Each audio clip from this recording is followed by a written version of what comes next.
नीट किंवा जेई सारख्या पेपरमध्ये लाखो रुपये खर्च करूनसुद्धा मुलांचा स्कोअर कमी का येतो?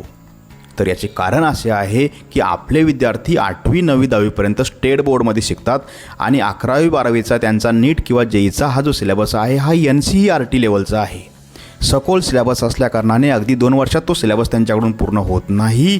त्यामुळे परिणामी त्यांचा स्कोअर कमी येतो आणि पालक लोक निराश होतात. मग यावर समाधान म्हणून आम्ही आपल्यासाठी एक विशेष योजना घेऊन आलेलो आहोत. जर आपल्या मुलांची भविष्यामध्ये अशी कंडिशन होऊ नये, जर आपल्याला असं वाटत असेल, तर वर्ग 8वी 9वी 10वीच्या मुलांसाठी नीट आणि जेई यावर आधारित बेसिक फाउंडेशन कोर्स आम्ही तयार केलेला आहे आणि याचे व्हिडिओ मुलांना अगदी मोफत मिळणार आहे. हे व्हिडिओ जास्तीत जास्त आपल्यापर्यंत पोहोचावेत यासाठी आजच आमच्या AC सायन्स प्रो या यूट्यूब चॅनलला सबस्क्राईब करा. तसेच गरजू विद्यार्थ्यांना हा व्हिडिओ त्यांच्यापर्यंत पोहोचावा याकरता जास्तीत जास्त मुलांपर्यंत हा व्हिडिओ शेअर करा. धन्यवाद.